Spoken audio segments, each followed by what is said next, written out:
There are 20 words and phrases that native English speakers use every single day. Words that make them sound natural, relaxed, and fluent, without even thinking about it. Most English courses never teach them. Most textbooks do not include them. And yet, the moment you start using them, something changes. People stop noticing your English. They just hear you.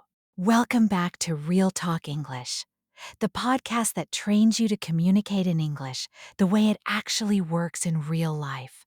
I am your host, and today I am giving you the 20 phrases that will make you sound instantly more fluent, starting today.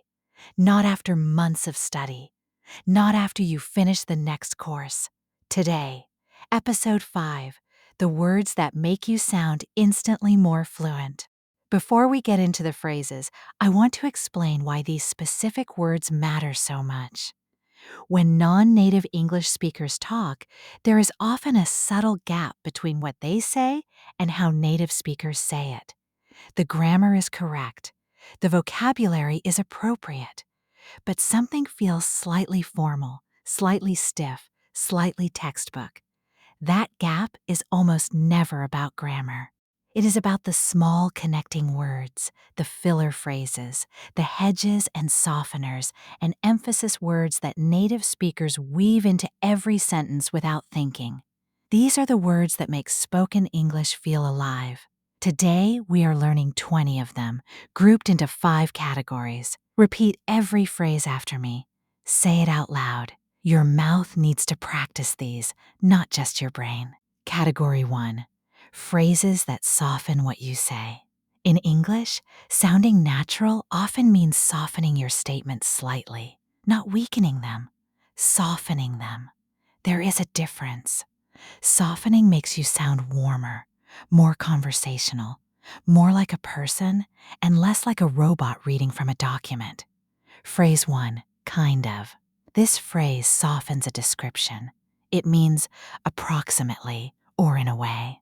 It appears constantly in natural English. Example, it was kind of overwhelming. I kind of knew what he meant.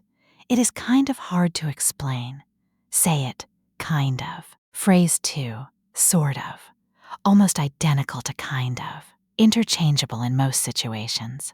Example, it was sort of unexpected. I sort of saw it coming. She sort of laughed it off. Say it, sort of. Phrase 3, a bit. Used to soften a description or a complaint. More polite than saying the thing directly. Example, I am a bit confused. That was a bit much. Could you speak a bit more slowly? Say it, a bit. Phrase 4, honestly. Used to signal that what follows is a genuine, unfiltered opinion. It disarms the listener. It says, I am going to tell you the truth right now.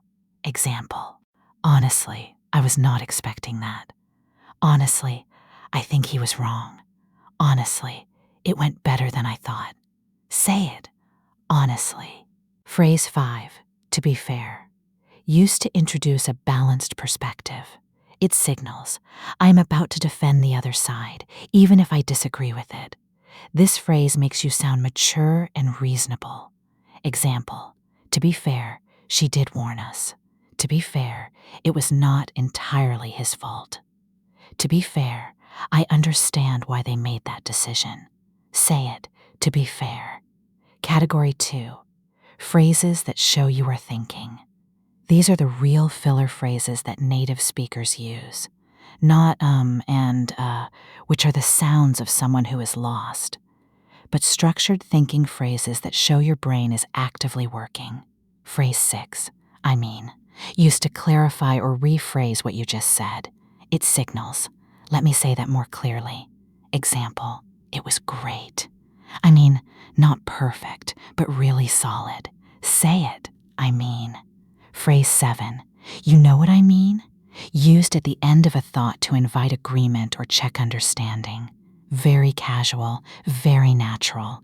Example, it just felt off. You know what I mean? Like something was missing? You know what I mean? Say it, you know what I mean? Phrase 8, like. Used as a soft connector between thoughts. overused in very casual speech, but 1 or 2 per conversation sounds natural. Example, it was like, I could not believe it. She just, walked out. Say it, like. Phrase 9, the thing is. Used to introduce the real point, the complication, the honest answer. It signals, I am about to tell you what actually matters. Example, the thing is, I was not ready.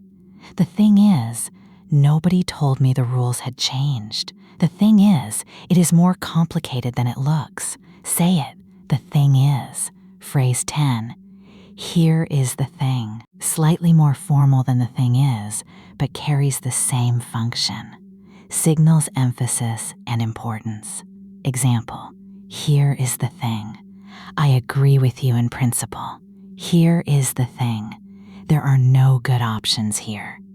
Say it, here is the thing. Category 3, phrases that show agreement and connection. These are the phrases that tell the other person, I hear you, I am with you. Keep going. Phrase 11, exactly, stronger than yes. Signals complete agreement and shared understanding. Example, that is exactly what I was thinking. Exactly. That is the problem. Say it, exactly. Phrase 12, totally. Casual and warm agreement. Sounds natural in most informal situations. Example, totally agree. Yeah, totally. I totally get what you mean. Say it, totally. Phrase 13, fair enough. Used to accept a point you may not fully agree with. It is gracious and mature. It means, I accept that. I will not argue further. Example, fair enough. You make a good point. Fair enough. I can see why you did that. Say it, fair enough. Phrase 14, that makes sense. Used to show you have understood, and that what the person said is logical, much warmer than saying I understand. Example, oh, that makes sense. Yeah, that totally makes sense now. Say it, that makes sense. Phrase 15, I get that. Casual and empathetic. Signals understanding at an emotional level, not just intellectual. Example, I get that it was hard. I get that you were frustrated. I get that you needed more time. Say it, I get that. Category 4, phrases that add emphasis. These are the words that make your sentences feel more alive, more energetic, more human. Phrase 16, genuinely. Stronger than really. Signals deep, authentic feeling. Example, I genuinely did not know. I genuinely appreciate that. She was genuinely upset. Say it, genuinely. Phrase 17, literally. Used for strong emphasis in casual speech.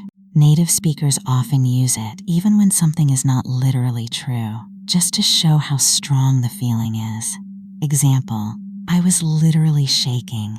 It was literally the best thing I have ever eaten. I literally had no idea. Say it, literally. Phrase 18. Honestly, though. The word though at the end of a sentence or phrase adds contrast or mild surprise. Honestly, though, adds both truth and contrast at once. Example, it was not easy. Honestly, though, I am glad I did it. He was annoying. Honestly, though, he had a point. Say it, honestly, though. Phrase 19, if anything. Used to suggest that if there is any direction things are leaning, it is actually the opposite of what was expected. Example, if anything, I think it helped. If anything, she seemed more relaxed after the news. If anything, he was too prepared. Say it, if anything. Phrase 20, at the end of the day. Used to introduce the most important, fundamental truth about a situation. It signals, forget everything else. Here is what really matters. Example, at the end of the day, we did our best. At the end of the day, it is your decision. At the end of the day, results are what count. Say it, at the end of the day. Now let me tell you about Kenji. Kenji is a marketing analyst from Tokyo. He has been speaking English for 8 years. His grammar is excellent. His vocabulary is wide. But in meetings and social situations, he always feels like there is a layer of the conversation he cannot quite reach. Like everyone else is slightly more comfortable, slightly more at ease than he is. He asked a colleague once, "What is it that makes you sound so natural in English?" His colleague thought about it and said, "I honestly do not know. I just talk." That is the problem. The things that make English sound natural are so embedded in how native speakers talk that they cannot see them anymore. They have become invisible. Kenji started a list. Every time he heard a phrase that sounded natural but that he would not have said himself, he wrote it down. Kind of. The thing is, fair enough. At the end of the day, within 3 months, his colleagues started commenting, "Your English has really improved. You sound so natural now. Whatever you are doing, keep doing it." Kenji had not studied more grammar. He had not taken another course.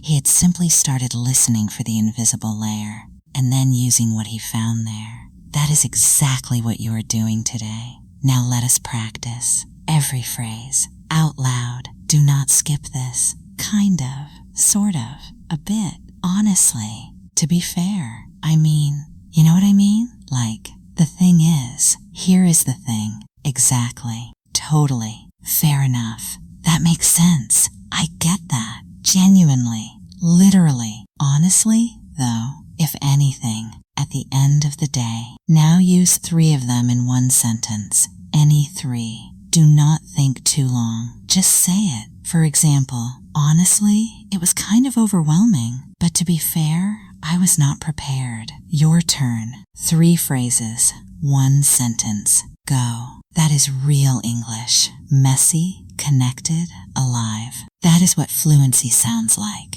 Here is what I want you to hold on to from today. Sounding fluent is not about the big words. It is not about perfect grammar. It is about the small words, the connectors, the softeners, the emphasis phrases that make your English feel human instead of mechanical. You have 20 of them now. 20 phrases that native speakers use every day without thinking. And every time you use one, naturally, without forcing it, you close the gap between where you are and where you want to be. The thing is, fluency is not a destination. It is a direction. And today, you moved in it. Your one action this week, pick 5 phrases from today's episode. Just 5. Use each one at least once in a real conversation before next episode. Do not aim for perfect. Aim for real. Come back and tell me which 5 you chose. Leave a comment. I read every single one. That is episode 5 of Real Talk English. Today we covered 20 phrases that will make you sound instantly more fluent. Softeners, thinking phrases, agreement language,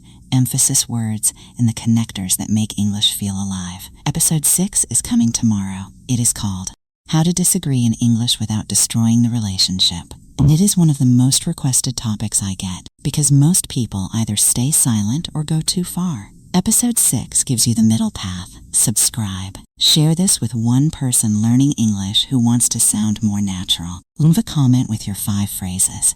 And remember, fluency is not about the big words. It is about the small ones. And now you have them. See you in episode 6.